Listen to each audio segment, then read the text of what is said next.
Driving is something all teens look forward to doing when they turn the age of 16 or 17, when they can finally get their license and have freedom to drive wherever they want to drive. But driving should be earned, not just because you reach a certain age, but you have to have the maturity level to be behind the wheel and know the dangers of getting behind the wheel. I'm going to talk about the consequences of teen driving and the maturity level of teens. Therefore, the driving age should be raised to the age of 21. First, I'll talk about the consequences of teen driving. Most accidents are caused by teens drinking while driving or while they're texting and driving. Texting is a huge thing with teens because they think they have the power to text and look up at the same time and not get in a crash. But the amount of the second you take to look down at your phone, the second a car can come right in front of you and you don't see it and you crash. And in 2013, more than 2,100 teens were killed in accidents and more than 240,000 teens were injured and eventually sent to the hospital because of the crash. Teens account for more than 30% of motor vehicle accidents, ranging from the ages of 15 to 24. And 74,000 young people die because they weren't wearing their seatbelts. In the first year of driving, 1 in 5 16-year-olds get in at least one accident.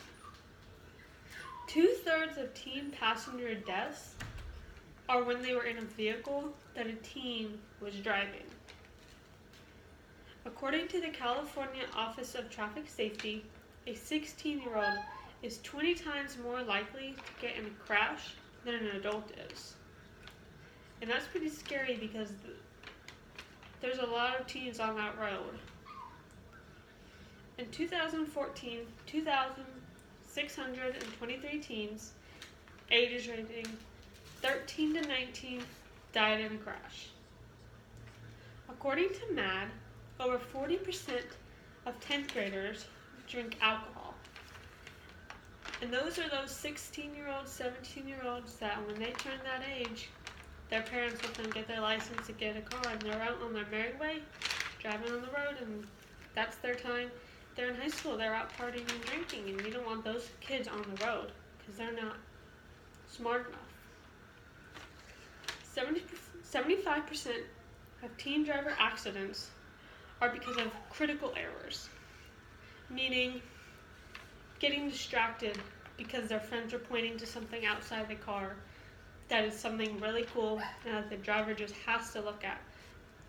Therefore, the driver is going to look because their friends are oohing and ahhing about this special thing that's outside the car.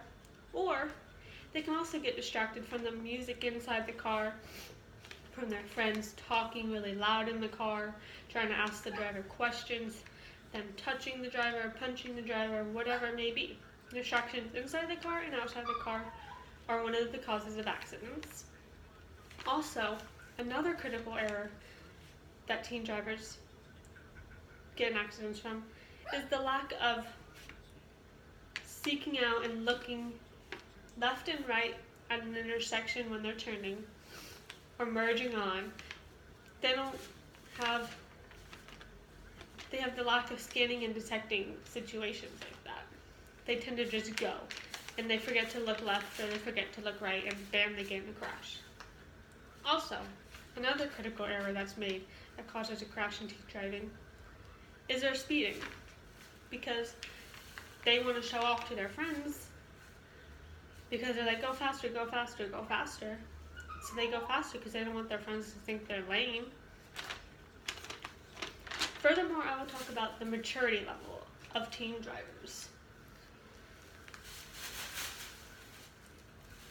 In 2012, 35% of teens were speeding at the time of a crash, and 25% were drinking. So not only were they speeding and they crashed, but they also were drinking while they crashed. So they were under the influence and speeding at the same time, so they had no perception of anything on the road whatsoever, which is very dangerous for a teenager. Even for an adult, that's pretty dangerous.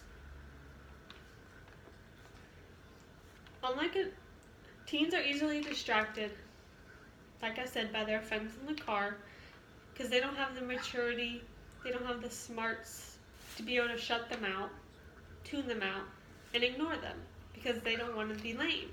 But adults, they don't care what their friends think that are in the car, because they're old enough to know, hey, I want to keep these people safe, I don't want to die, I'm going to drive the speed limit, I'm going to not get distracted, don't talk to me. Teens also underestimate situations and hazardous conditions more than adults do. Meaning, if it's raining, adults will slow down to help them brake if they have to brake because of the slick roads. You have to leave a certain amount of distance when you start to brake from the car in front of you, or else if you don't brake early enough, you'll slide right into the front car in front of you, and teens have a harder time realizing that than adults do. And also, when it's raining, they want to go fast, the same speed they were going, because they don't want to drive slow like your grandma does and have their friends nag on them, like, speed up, you're going too slow, you're going too slow. And also, the teens don't like to wear their seatbelts because they're annoying, they're uncomfortable, they're aggravating, it's lame. But lots of deaths, 74,000 people die from not wearing their seatbelts. It's a big deal to wear a seatbelt, because if you get in a crash, you could fly out that window, the windshield, and your seatbelt could be that one thing that saves you from dying.